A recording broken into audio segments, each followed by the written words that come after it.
Gak terasa ya, kita udah sampai di penghujung bulan Ramadan. Nah, ini artinya sebentar lagi kita bakal ngerayain yang namanya Hari Raya Idul Fitri atau Lebaran nih. Di Indonesia sendiri, perayaan Hari Raya Idul Fitri atau Lebaran ini rasanya kurang afdol tanpa adanya sebuah tradisi di mana masyarakat atau warga ini merayakan Hari Raya Idul Fitri ini dengan pulang ke kampung halamannya masing-masing. Nah, ini biasanya dilakuin sama mereka yang bekerja di kota-kota besar. Yap, bener banget, mudik.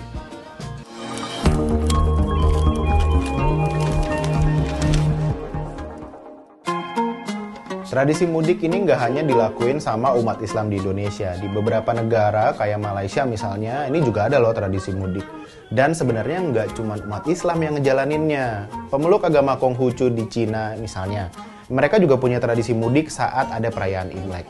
Di Indonesia, sebagai negara dengan mayoritas penduduknya memeluk agama Islam, mudik ini sudah menjadi ritual tahunan yang khas menjelang Lebaran atau Hari Raya Idul Fitri.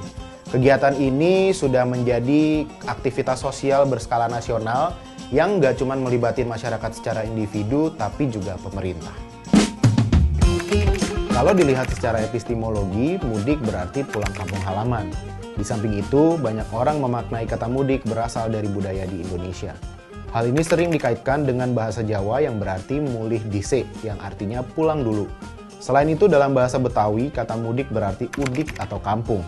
Nah, tradisi mudik di Indonesia ini sebenarnya sudah terjadi sejak puluhan tahun lalu.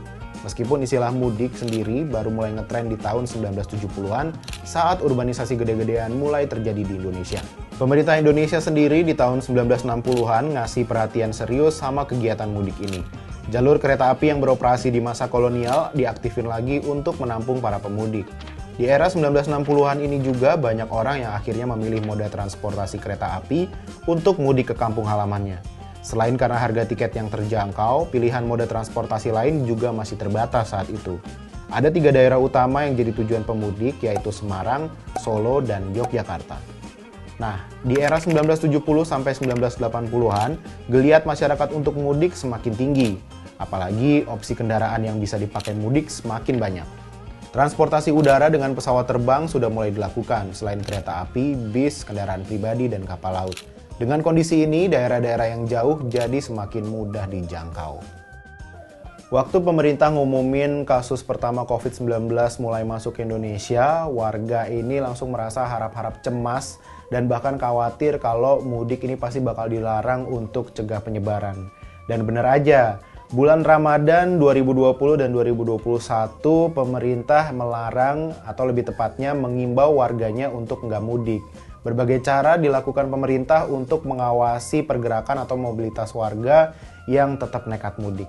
Tapi yang namanya warga plus 62 nih ya, berbagai cara juga bisa dilakukan untuk bisa tetap mudik. Bahkan ada pemudik sepeda motor yang bangga bisa lolos dari pos penyekatan.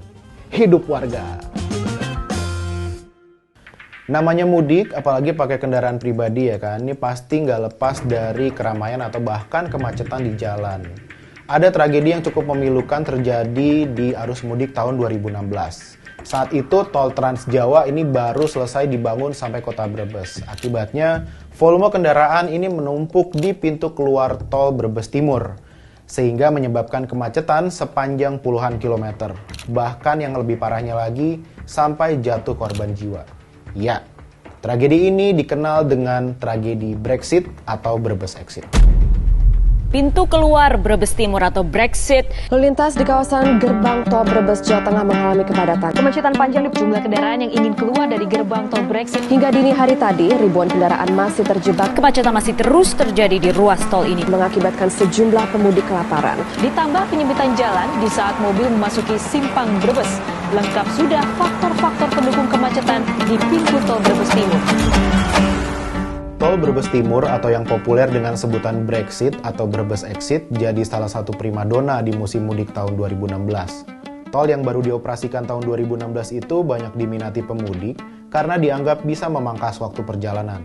Namun nyatanya mudik lewat tol Pejagan Pemalang via Brexit justru jadi petaka. Jalan tol ini sebetulnya belum dioperasikan secara resmi, jadi di sepanjang Pejagan Pemalang belum tersedia rest area. Banyak pemudik yang akhirnya kehabisan BBM serta makanan dan minuman. 1 Juli 2016 terjadi penumpukan kendaraan di pintu keluar tol Brebes Timur atau Brexit. Penumpukan ini berimbas pada mengularnya antrean sepanjang kurang lebih 25 km hingga ke gerbang tol Kanci Cirebon. Kemacetan parah ini mengakibatkan mobil-mobil tertahan selama 24 jam bahkan lebih.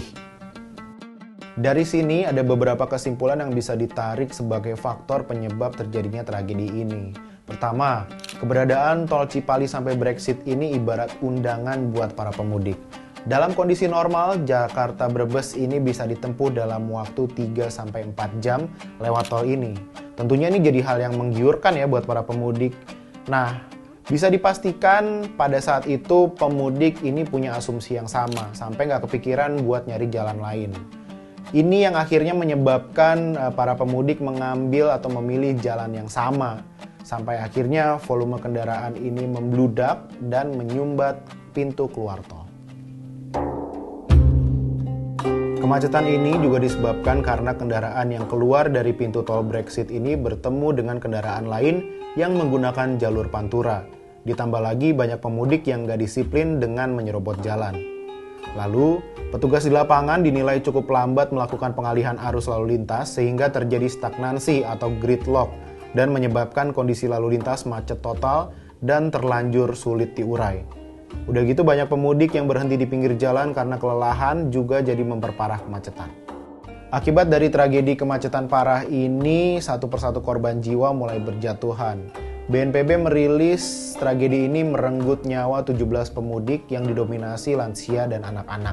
Rata-rata korban meninggal ini akibat kelelahan, dehidrasi, dan pemakaian AC yang terus-menerus di dalam mobil sehingga menurunkan kadar oksigen. Wah, kok jadi kayak gini ya?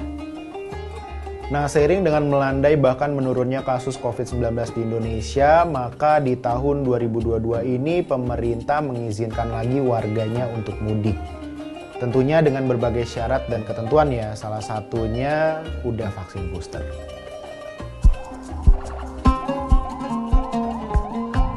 Jadi gini, untuk jalur darat mudik lebaran tahun ini, Korlantas bakal memberlakukan sistem ganjil genap terhadap kendaraan yang melintas di sejumlah titik tol. Lokasi ganjil genap ini nantinya bakal diberlakukan bersamaan dengan titik one way yang diberlakuin kepolisian di sepanjang tol Jakarta Cikampek sampai Kali Kangkung Semarang. Sementara itu, buat yang mudik pakai pesawat atau kereta api, masih perlu menunjukkan hasil negatif tes PCR atau antigen kalau belum mendapat vaksin booster atau baru vaksin kedua. Menurut Wakil Presiden Ma'ruf Amin, lebaran tahun ini harusnya bisa jadi penanda Indonesia akan masuk ke status endemi atau belum.